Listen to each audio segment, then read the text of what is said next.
ନାଇଁ ସମସ୍ତଙ୍କୁ ପ୍ରଥମେ ନମସ୍କାର ଯେଉଁମାନେ ମୋତେ ଏଇ ଚ୍ୟାନେଲ୍ ମାଧ୍ୟମରେ ଦେଖୁଛନ୍ତି। ପାପର ସାଥ ସେଇଟା ମୋ ଚରିତ୍ର ସେଇଟା ଆଶୁ ସାର୍ କହିପାରିବେ। ଆଶୁ ସାର୍ ଗୋଟେ ଚରିତ୍ର ଦେଇଥିଲେ ତାକୁ ମୁଁ ନିଭେଇଛି ଗୋଟେ IIC police character negative police. ତ ଆଜି ଥିଲା ଆମର ପ୍ରଥମ ଓପନିଂ ଆଜି ଥିଲା ସେ ନାଟକର ଜେମ୍ସ ବଣ୍ଡ ସୁପରଷ୍ଟାର। ତ କେମିତି କ'ଣ ହେଇଛି ସେ ତ ଦର୍ଶକ କହିବେ, କିନ୍ତୁ ଆମେ ଚେଷ୍ଟା କରିଥିଲୁ ଦର୍ଶକଙ୍କ ପାଖରେ ପହଞ୍ଚାଇବା ପାଇଁ ନାଟକ ମାଧ୍ୟମରେ ଯେଉଁ ମେସେଜ୍ ଥିଲା ଯାହା ବି ଥିଲା କେତେ ସେଇଟା ସଫଳ ହେଇଛୁ ସେଇଟା ଦର୍ଶକ କହିବେ। ଗୁଣି ଗାରେଡ଼ି ଦେଖନ୍ତୁ, ଯଦି ଭଗବାନ ଅଛନ୍ତି ତାହେଲେ ସୈତାନ ବି ଅଛି। କ'ଣ ତ ଗୋଟେ ନେଗେଟିଭ୍ ଏନର୍ଜି ନିହାତି ଗୋଟେ ଅଛି। ମୁଁ ସେତେ ବିଶ୍ୱାସ ନ କଲେ ବି ଏତେ ବଡ଼ ଦୁନିଆରେ ଭଗବାନ ଅଛନ୍ତି ମାନେ ସେମିତି ଗୋଟେ ନେଗେଟିଭ୍ ଏନର୍ଜି କିଛି ନା କିଛି ଗୋଟେ ଥିବ ବୋଲି ମୁଁ ଭାବେ। ହଁ, ସିଏ ସନ୍ଦୀପ ପାଉଡର ମୁଁ ତାକୁ କହିଲି ମୁଁ ଚୁଟି ସଫା କରିଛି କାଲି, ବଡ଼ ବଡ଼ ଚୁଟି ଗୁଡ଼ା ଫୋପାଡ଼ିବୁନି, ତଥାପି ଫୋପାଡ଼ି ଦେଲା। ସେ ଯେଉଁ ଝଡ଼ାଝଡ଼ି କଲି ପାଉଡର ପଡ଼ିଲା ପରେ ସେ ଅନୁସାରେ ମାନେ ସେ ବସ କରିଦେଉଛି ସେ ତାନ୍ତ୍ରିକ। ହଁ, ସେ ଫୋପାଡ଼ି ମୁଁ ତାକୁ କହିକି ଯାଇଥିଲି ତଳେ, ସେ ମୁଁ ଦେଖିଲି ଏତେ ପାଉଡର ଉଡ଼ଉଛି, ଆଜି କିଲେ ଖଣ୍ଡେ ପାଉଡର ସେ ଉଡ଼େଇ ଦେଇଛି। ମୁଁ କହିଲି ଆଉ ଏତେ ଯେଉଁ ପାଉଡର ଉଡ଼ଉଛି ମୋ ଉପରକୁ ଫୋପାଡ଼ିବୁନି, ତୁ ଖାଲି ହାତ ଝାଡ଼ିଦେବୁ। ହାତ ଝାଡ଼ିଦେଲା ପରେ ସେ ତାର ଯାହା ପାଉଡରଟା ଉଡ଼ିକି ଆସିବ ସେ ସେତିକିରେ ମୁଁ ବସ ହେଇଯିବି, ତୁ ବେଶୀ ଆଉ ଦେବୁନି, ମୁଁ ବେଶୀ ବସ ହେବିନି।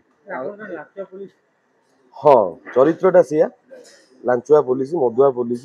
କିନ୍ତୁ ଯୋଉ ଅଭିନୟ ଥିଲା ପୋଲିସ ଯୋଉ ଦେଖେଇଛି ବିଧାୟକ ଇସାରା ନାଚିବା କଥା, ସତ ଘଟଣା ଆମେ ଦେଖୁଛୁ ଆଜ୍ଞା ବାରମ୍ବାର। ହଁ, ଦେଖନ୍ତୁ ନାଟକ ହଉ, ସିନେମା ହଉ, ସିରିଏଲ ହଉ, ଏସବୁ ହେଉଛି ଯେଉଁଟା ସମାଜରେ ଘଟୁଛି ତାର ରିଫ୍ଲେକ୍ସନଟା ହେଉଛି ନାଟକ, ସିନେମା, ସିରିଏଲ। ତ ଷ୍ଟୋରି ସେଇଠୁ ହିଁ ଆସୁଛି। ତ ନିହାତି କିଛି ଘଟୁଛି, ସେଥିପାଇଁ ଆମର ଯିଏ ଲେଖକ ସେଇଟାକୁ ମଞ୍ଚରେ କଳାକାରଙ୍କ ମାଧ୍ୟମରେ ଦର୍ଶକଙ୍କୁ ଦେଖାଉଛନ୍ତି, ବୁଝାଉଛନ୍ତି, ମେସେଜ ଯାଉଛି। ନା ମୁଁ ସତ ହେଲା ମୁଁ ଜେମ୍ସ ବଣ୍ଡ ଗୋଟେ ଭାବିଥିଲି ଗୋଟେ କ'ଣ ହଲିଉଡ୍ ଷ୍ଟୋରି ଗୋଟେ ହେଇଥିବ କ'ଣ ହେଇଥିବ, କିନ୍ତୁ ଗୋଟେ ବହୁତ ବଢ଼ିଆ କାହାଣୀ।